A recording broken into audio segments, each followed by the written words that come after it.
Olá, mais um episódio do SV Talks. Comunicação, troca de ideias e uma conversa de coração aberto. Aqui é conexão pela vulnerabilidade. Hoje eu tenho um convidado muito especial. Todo mundo pergunta, né? Ah, qual que é a cor do seu cabelo? Eu falo, foi Deus que fez. Foi Deus que fez, mas para ele ficar bonito assim, a gente tem que ter arte. E o artista dos meus cortes, do meu visual, é Cláudio Germano, que eu vou pedir para se apresentar. Cláudio, tudo bem? Tudo bem, muito obrigado pelo convite, adorei. Então, eu sou o Cláudio Germano, né? Tô há 26 anos nessa área da beleza e nos últimos 10 para 11 anos eu me tornei visagista, que é criar uma imagem personalizada, né? E tem sido para mim assim um divisor de águas na minha carreira. Tem me ajudado muito a entender como criar uma imagem para cada pessoa, para cada momento. E é por isso que você estava tão maravilhosa assim. Obrigada, querida. Me fala uma coisa, por que que imagem é importante? Porque assim, a imagem, ela tem um significado muito grande para quem carrega a imagem, né? A nossa imagem, ela está ligada à nossa autoestima. Então está ligada ao nosso sentir. E a nossa imagem também traz uma informação a nosso respeito para quem nos vê. Então uma pessoa às vezes não tem nem oportunidade de conversar contigo, mas a sua imagem traz uma sensação. Desde a forma como você corta o seu cabelo, a cor que você usa, a roupa, o seu comportamento, a maneira como você se comporta, tudo comunica. Então a nossa imagem, ela tem uma comunicação não verbal para quem nos vê, mas ela está muito associada ao nosso sentir. Então ela está associada à nossa autoestima. A gente fala que a autoestima não tem preço, né? Tem valor. Porque se você está se sentindo bem com você, o mundo te recebe bem, você está recebendo o mundo bem. Você pode estar jantando em Paris, se você não estiver bem com você, parece que você não está ali. Então, às vezes, você pode estar tão bem com você que você pode estar comendo um hot dog na rua e a tua imagem, você com você mesmo, com a sua autoestima, ela traz essa coisa de se conectar com você de uma forma tão intensa que você se sente muito feliz e muito bem aonde quer que você esteja e com quem você esteja, né? Então, por isso que é tão importante. Interessante isso. E você faz uma análise da íris. Por que que a íris ela é importante para definir as tonalidades do cabelo, a cor e aquilo que dá mais equilíbrio para a nossa imagem? É bem interessante porque assim, a nossa íris, ela tem rajadas de cores. Por exemplo, as rajadas de cores que a gente analisa através de uma lupa, né, de um aparelho, essas rajadas, quando a gente se inspira nelas, nós conseguimos criar uma cor harmônica, tanto com a cor da pele, com a cor da sobrancelha e do cabelo. Então, é claro, no visagismo, nós trabalhamos uma imagem com harmonia e estética. Então, quando a gente fala de estética, né, assim, algo harmônico esteticamente, então com a íris a gente consegue criar uma cor que esteticamente fica harmônico, por isso que dá certo. Não é que a pessoa só pode usar aquela cor, a pessoa pode decidir a cor que ela quiser, a imagem é dela. Mas quando ela busca uma imagem que cria uma harmonia, a gente se inspira, acaba trabalhando a inspiração nas rajadas da íris. E isso traz uma harmonia e uma conexão muito profunda, assim, muito bonita. Quando você olha, você fala, nossa, parece que essa cor é da pessoa mesma, entendeu? E Cláudio, eu sou apaixonada pela sua história, né? E uma das razões de eu te trazer aqui não é porque você transforma mulheres bonitas, não é porque você nos transforma em princesas maravilhosas, como vocês sempre dizem lá no salão, mas é que de onde você veio, das suas raízes, onde tudo começou, da vida simples que você teve, da sua humildade, e que mesmo crescendo, mesmo profissionalmente, sendo hoje um empresário, porque você é um empresário da beleza, né? Você é muito fiel às suas raízes. Eu queria que você contasse um pouco dessa história do menino Cláudio. Onde que ele nasceu? Nasci no interior da Paraíba, bem interior mesmo. Eu lembro que a gente não tinha, a gente para ir para a escola, eu e a Cida, que você conhece, né? Nós íamos de a pé demorava 1 hora e meia naquele sol escaldante da Paraíba para a gente poder estudar. Então, nós morávamos num sítio onde não tinha luz elétrica, não tinha saneamento básico. E aí, minha mãe, uma pessoa muito sábia, assim, uma mulher de muita força, eu lembro que meu avô dizia: Ah, filho de pobre, trabalhar para estudar para quê? E minha mãe falava assim: Pai, eu quero que meus filhos estudem para não ter o mesmo futuro que o meu. Então, se eles precisarem fazer qualquer coisa, assim, eles vão ajudar no roçado, vão ajudar a gente com os bichos, né, que seriam os animais e tal, mas depois que voltarem da escola. Então, minha mãe sempre deixou a gente estudar de manhã e fazia o trabalho por nós, para poder a gente ir para a escola. E aí, eu sempre tive um sonho, assim, eu sempre sonhei, eu nunca sonhei, assim, para o Rio, para qualquer outro lugar. Eu não sei se por conta das novelas que a gente via, né? Eu sonhava em vir para São Paulo. Então eu sempre sonhei, eu sempre sabia que eu viria para São Paulo e eu falava: mãe, eu vou para São Paulo antes de eu completar 16 anos ou 18 anos, tanto que eu vim com 16 anos e meio. Eu vou para São Paulo antes de completar 18 anos, que é muito comum no Nordeste, era, né? As pessoas virem tentar a sorte em São Paulo com 18 anos, que era quando conseguia a maioridade. E eu falava: eu não sei como que eu vou chegar a São Paulo, mas eu vou a São Paulo, para São Paulo antes dos 18 anos. E eu sabia que quando eu viesse para São Paulo, o meu futuro estava aqui. Então, eu sempre desejei isso. Até esses dias, agora em setembro, eu viajei e eu me recordei assim de uma cena muito forte quando eu era criança, que eu estava estava em Paris, né? A gente estava eu, Simone e uma amiga nossa, e nós estávamos em frente à torre, e eu lembrei, fiquei muito emocionado quando eu me via naquele lugar. Por quê? Como nós não tínhamos, né? A nossa casa era no sítio, não tinha nada, não tinha luz elétrica, era aquela coisa assim. Então, à noite, o meu avô se reunia com as pessoas da idade dele e contava histórias de Trancoso, porque a gente não tinha televisão. Então nós ficávamos na calçada em volta da casa, ouvindo os mais velhos contarem histórias. Então eles era muito interessante, muito lúdico, inclusive. E aí eu, como sonhador, um dia eu vi um avião piscando assim no céu, cruzando o céu, e eu levantei e falei no impulso: Nossa, um dia eu vou andar de avião, um dia eu vou viajar de avião. E aí as pessoas começaram a dar risada de mim, porque como que uma criança que não tinha nem, assim, não tinha nem nosso chinelo, a Havaiana, ela tinha um prego assim embaixo. A gente não tinha um sapato, né? E aí como que aquela criança que não tinha um sapato iria andar de avião, né? E aí eu tinha uma avó, que era uma avó indígena, que era uma pessoa de uma sabedoria incrível, e ela viu naquele momento que as pessoas riram de mim e eu fiquei muito triste. E aí ela chegou perto de mim, eu me afastei assim do grupo, né, que estávamos todos sentados na calçada em volta da nossa casa, e ela falou: Meu filho, não fique triste. De todas as pessoas que estão aqui, você é o único que vai para lugares onde eu não entendo o que eles falam, mas você vai. Então não desista dos seus sonhos. Então, nesse momento que eu estava em Paris, eu lembrei comecei assim, a ficar muito emocionado e eu lembrei, eu falei: Nossa, gente, como é incrível, foi uma profecia, né? Então, é muito lindo isso. Eu não desistia justamente porque eu sonhava, e aí, claro, vim para São Paulo, corri atrás, né, tentar buscar, é, criar assim um futuro para mim. Então, eu acredito muito na lei do retorno, do plantar e colher. Então, eu tive muito esse cuidado de saber o caminho que eu seguia, sabe? Conta uma coisa, você veio para São Paulo, 16 anos e meio. O estudo ainda estava completando o colegial, não tinha terminado os estudos, uma mão na frente, outra atrás, um punhadinho de dinheiro que tinha juntado, muito provavelmente. Mal deu para passagem, sobrou um pouquinho para o pão com manteiga. E aí, como é que foi? Então, quando eu cheguei em São Paulo, eu fui morar na casa de uma família desse senhor que me trouxe, o Pita, né? E aí eu fiquei morando com eles durante um bom tempo.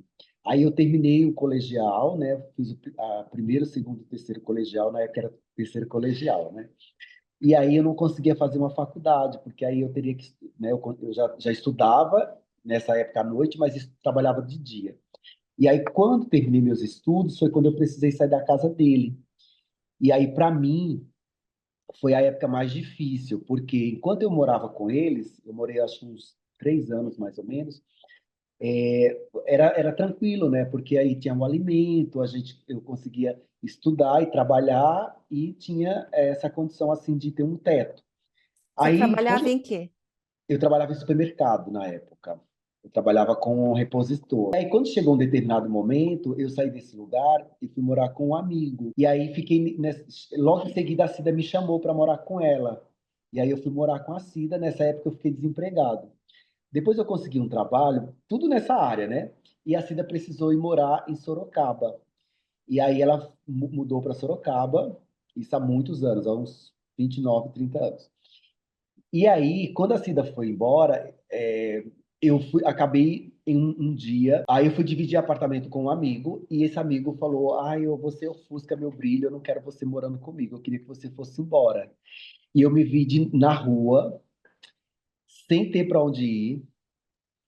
Eu lembro que eu tinha juntado R$ 120, porque minha mãe sempre falou, meu filho, tem uma poupança, assim, mesmo que seja um valorzinho, para você não ficar descoberto, né? E eu sempre ajudei minha mãe, assim, desde que eu vim morar em São Paulo, uma das minhas finalidades era ajudar minha mãe, porque eu vi minha mãe passando por uma humilhação quando eu era criança, e eu prometi para ela que eu iria vir para São Paulo, que eu ia trabalhar e ajudar minha mãe para ela nunca mais passar por aquilo. E eu sempre ajudei minha mãe mesmo passando dificuldades.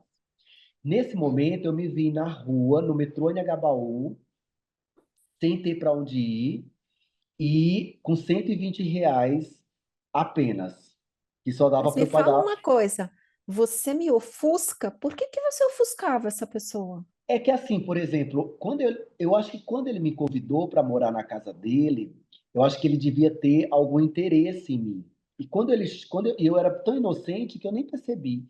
Quando eu cheguei lá, eu queria ter amizade, né? Assim, eu estava agradecido pela oportunidade de ficar na casa dele. Só que no prédio, assim, naqueles mesmos dias que eu cheguei, as pessoas começavam, eu conversava com as pessoas gostavam de mim, então às vezes dava atenção para mim e não tanto para ele. Eu não sei exatamente o que aconteceu, só sei que ele pediu para eu ir embora. Então, assim, eu me vi. Ele não falou assim, Cláudio, se prepara, se organiza e vai embora daqui a um ano. Ou daqui a um mês, daqui a uma semana. Não, eu quero ir embora, que você vai embora da minha casa, porque eu tô me sentindo assim, invadido, ofuscado. Parece que as pessoas gostam mais de você do que de mim. Então, acho que é a insegurança da pessoa, né?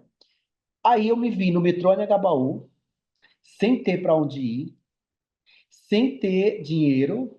E aí foi ali para mim o momento mais difícil que eu já passei desde que eu saí da casa da minha mãe.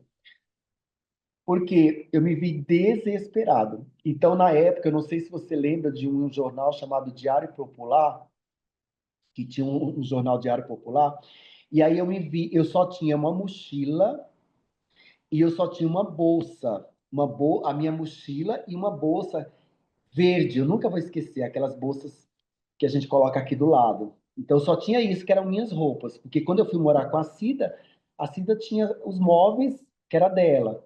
Quando eu morei na casa da família, também tinha os móveis que eram deles. E quando eu fui morar com esse amigo, ele tinha os móveis dele. Então só tinha minhas roupas. Naquele momento foi tão desesperador que a única coisa que eu pude recorrer foi a Deus.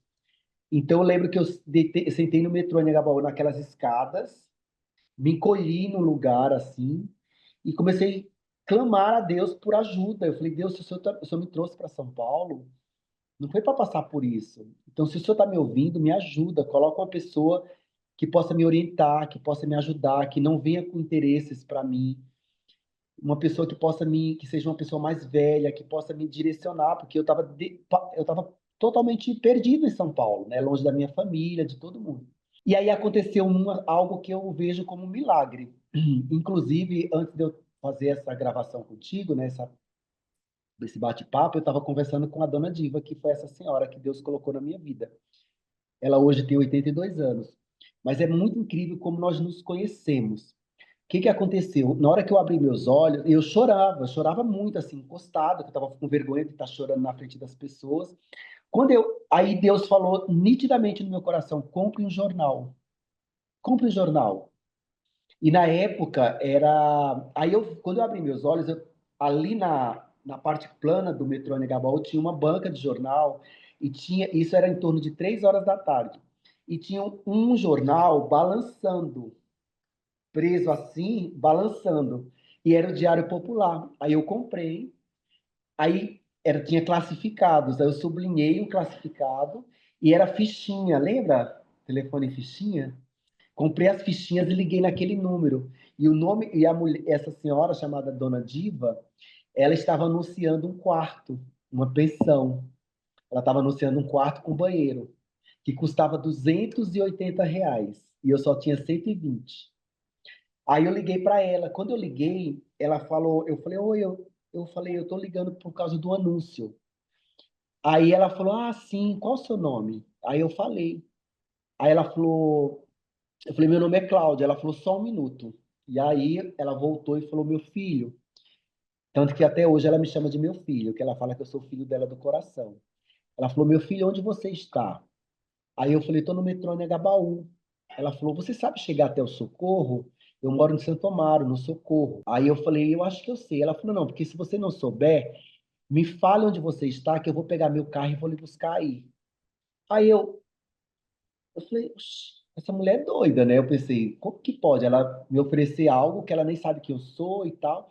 Aí eu falei, olha, eu preciso lhe dizer que eu não tenho todo o valor, eu vou receber agora, na semana que vem, mas eu só tenho R$ 120. Mas eu tô assim, precisando. Ela falou: olha, calma, pega um ônibus, venha pra cá agora, antes de escurecer. Quando chegar aqui, eu lhe explico o que tá acontecendo.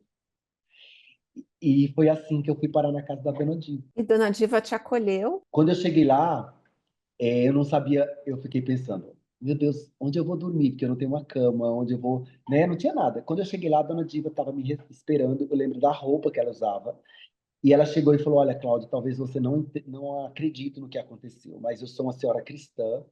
Eu sou de uma congregação e foi na quarta-feira foi falado no culto para eu colocar um anúncio no jornal, porque a minha pensão eu só alugo para os executivos da Bayer, que a Bayer é aqui do lado. E Deus falou que eu precisava colocar um anúncio porque ia aparecer um rapaz de um coração muito bom e que eu precisava acolher. E aí eu coloquei como um propósito que quando a pessoa falasse o nome, para eu saber que era ela, eu ia sentir uma alegria. E eu falei, eu pedi um minuto porque eu estava sendo tomada assim por uma alegria tão grande quando você falou comigo. Então Deus, ele ama muito você e você não está sozinho. Aqui é sua casa, eu vou cuidar de você. Que lindo, Cláudio. Hoje eu cuido dela junto com a filha dela. Hoje ela tem 82 anos. E hoje eu divido os cuidados da Dona Diva com ela, porque ela fala que a Lauda saiu de dentro dela, né? Filha dela mesmo, e eu sou filho do coração. E como que entrou a parte de ser cabeleireiro e começar a trabalhar com salão? Porque até aí você era estoquista de supermercado. Foi Dona Diva também. A minha vida, ela é cheia de mistérios, assim. Eu falo que minha vida é cheia de milagres, né? Desde quando, assim, eu sempre vejo coisas assim sobrenaturais e maravilhosas me acontecendo. Por isso que eu sou muito grato.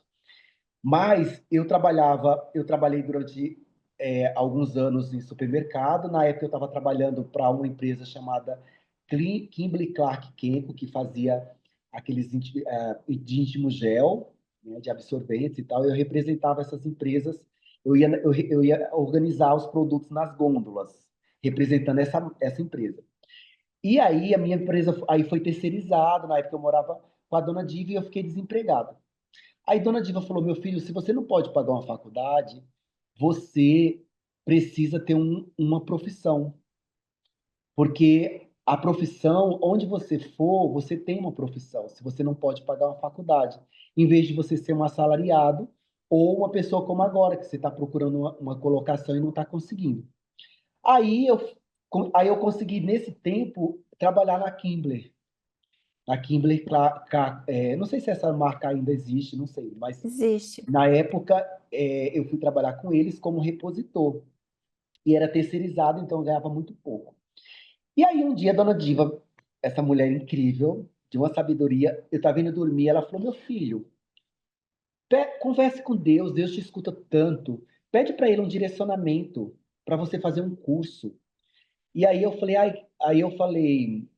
eu vou falar, porque eu falei, eu acho que eu vou ser enfermeira. Ela, mas você não pode ver sangue, que você fica nervoso. Como é que você vai ser enfermeiro?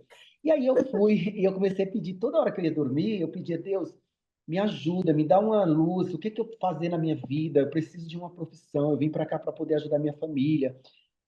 Bom, resumindo, um dia eu morava embaixo, o quarto da Dona Diva, até hoje ela mora na mesma casa, tá? Aí eu escutei, e tem uma escada de madeira, e Dona Diva usava um tamanquinho. E eu escutei ela me chamando de manhã, descendo com o tamanquinho, aí, Cláudio, Cláudio, meu filho, meu filho. Aí eu falei, o que foi? Ela falou, Deus me mostrou você, eu já sei o que você vai fazer de profissão. Aí eu falei, oi? Ela falou, Deus me mostrou você como cabeleireiro. Dona Diva, não quero. Mentira, não foi. Ela falou, Deus, meu filho, eu tive um sonho com você. Você num programa de TV, falando do corte de cabelo que você fez na apresentadora. E eles te chamavam para você explicar sobre o corte, porque ela estava fazendo muito sucesso. E você estava num programa de TV porque você era cabeleireiro, tinha feito o cabelo dela. Aí eu falei, ai, não vou, imagina, não sei o quê. Ela falou, olha, Deus não mentiu sobre você. E esse sonho não foi um sonho qualquer, foi como se fosse uma premonição. Bom, resumindo a história, para não ficar tão comprida, ela fez eu fazer um curso no Senac. Essa foi a época mais difícil financeiramente para mim.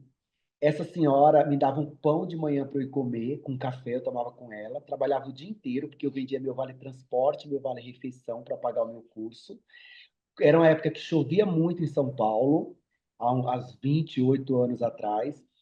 E eu só tinha duas calças e duas camisetas brancas, que era a roupa que a gente precisava para o Senac exigia.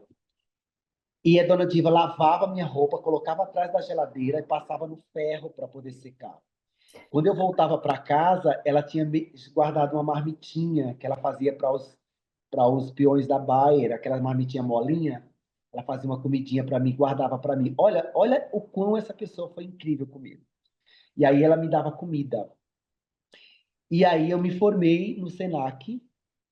E tanto que agora, o mês passado, o Senac que eu me formei fez 40 anos e eu fui fazer uma palestra lá para eles por conta disso. O Senac de Santo Amaro. E aí, olha que incrível.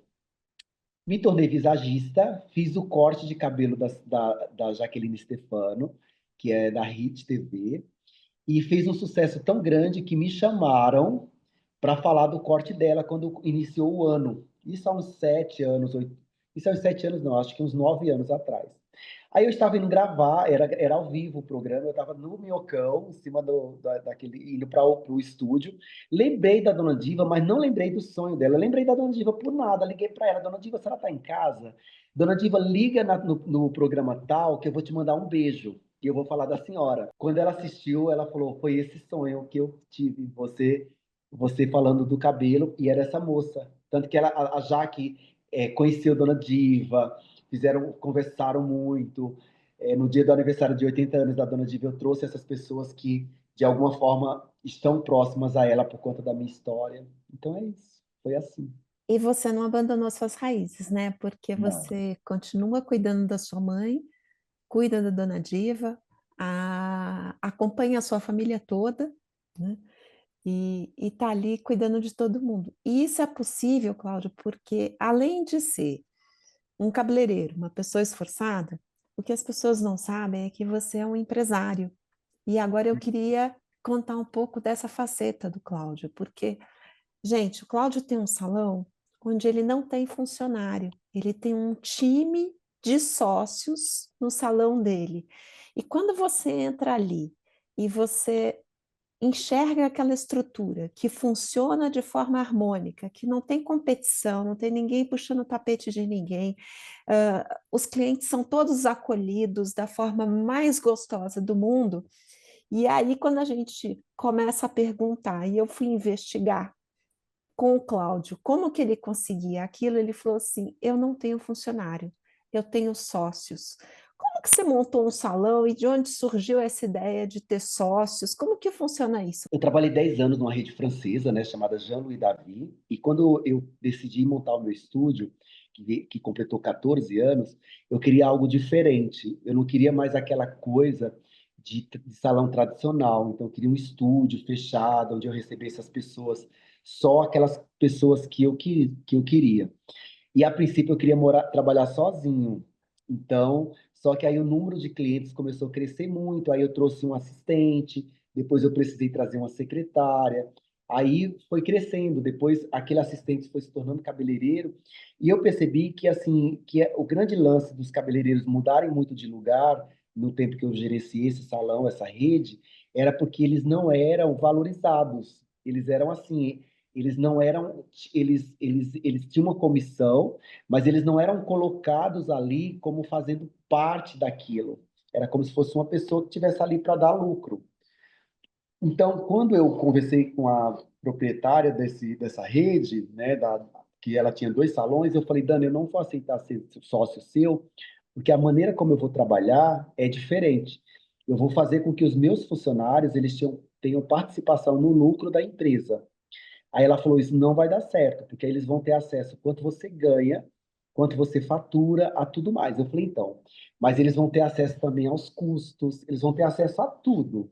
Vai ser uma carta limpa. Para tanto, eu tenho certeza que eu vou trazer para mim profissionais incríveis que possam que merecer isso. E foi assim que eu comecei, a partir do meu primeiro cabeleireiro. Então, todos os meus funcionários, todas as pessoas que trabalham comigo, né, que são meus colaboradores, eles, a gente tem um critério que é assim, tudo que entra, né, é dividido.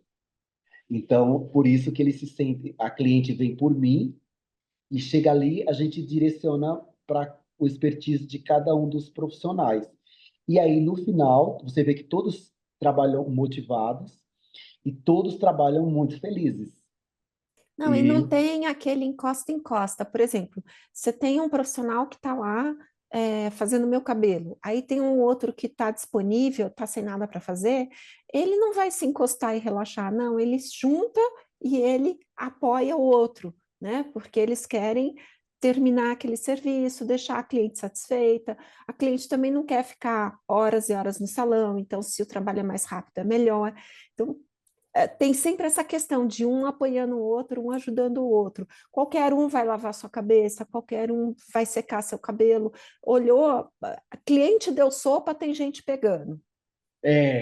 não tem uma competição do tipo, essa cliente é minha.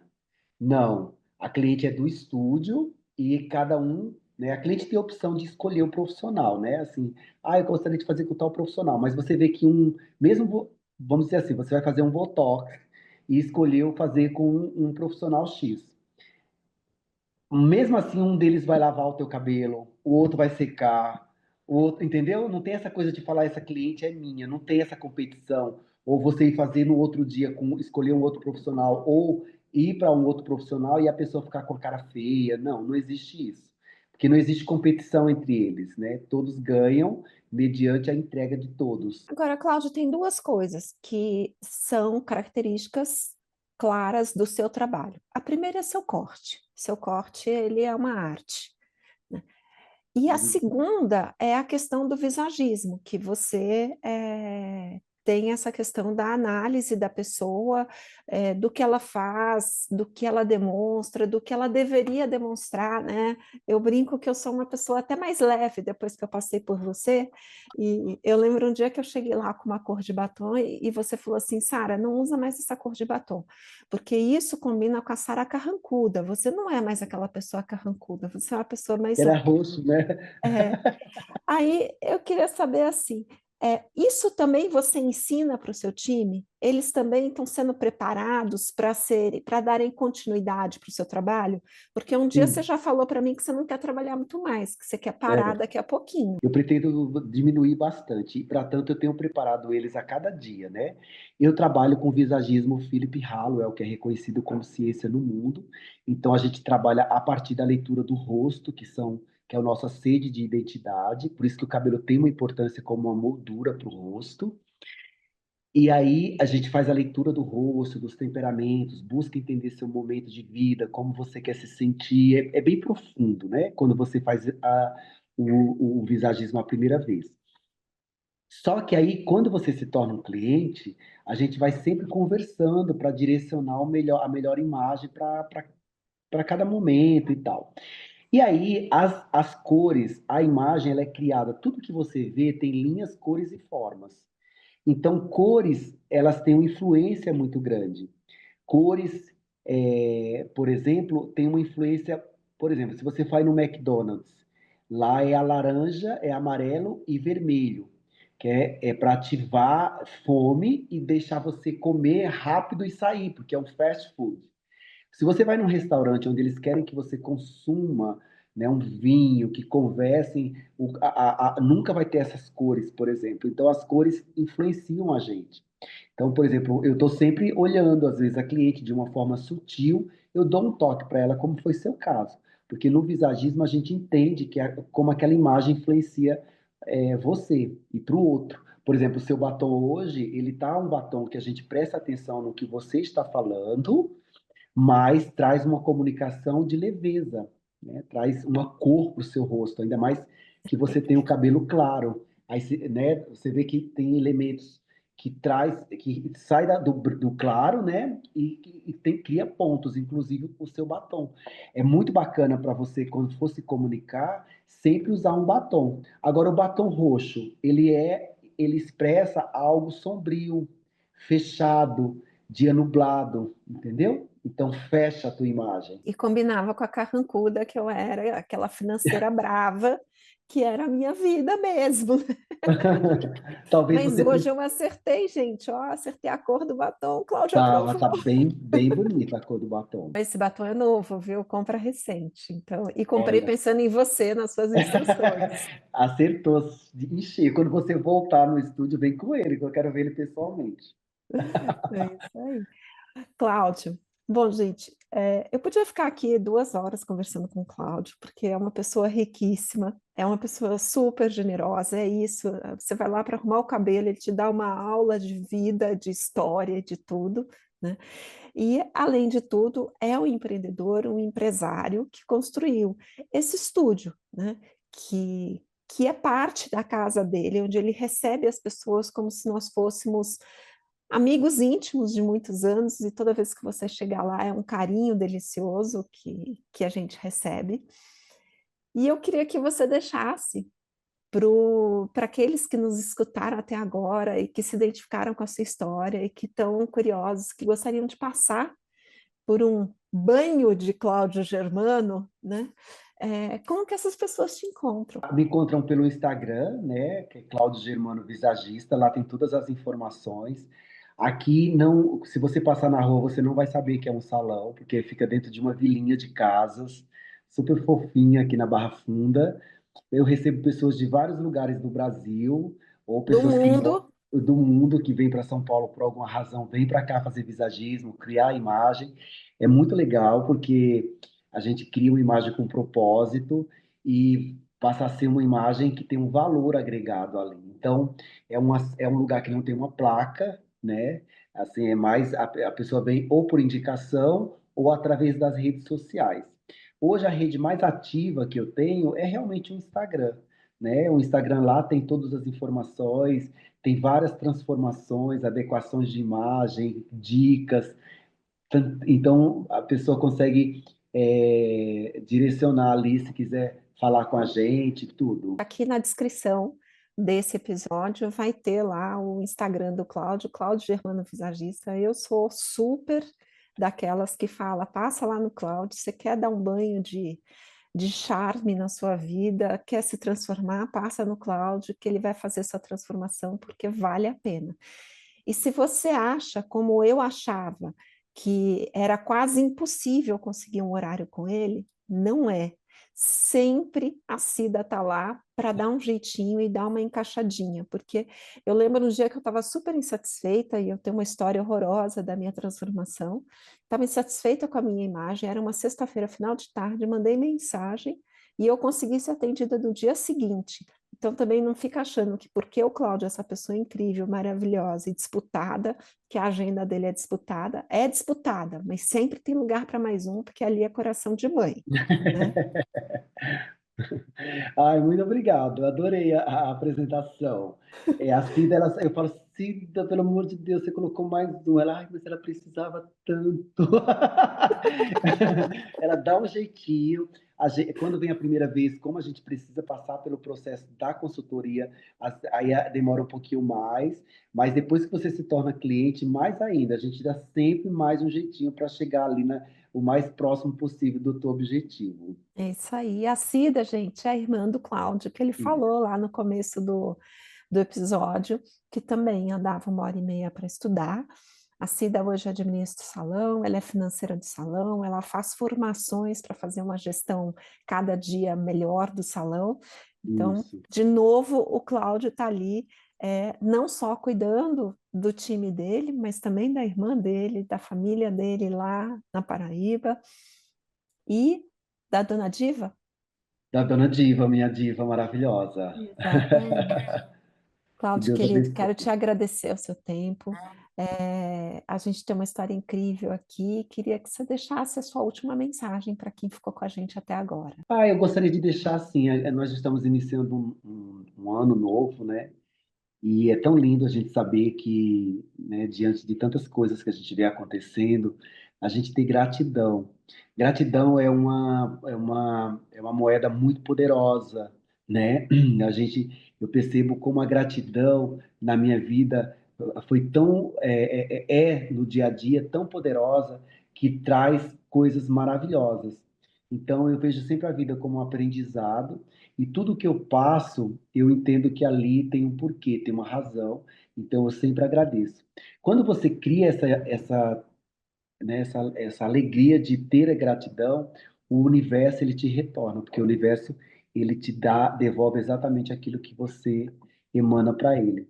Então eu queria deixar aqui para vocês a minha gratidão por acompanhar esse momento aqui, dividir esse momento comigo e Sara, e dizer que esse ano vai ser um ano muito abençoado para vocês. Para todos os nós, né? Amém. Cláudio, muito obrigada. Adorei estar aqui com você. Muito obrigado pelo convite.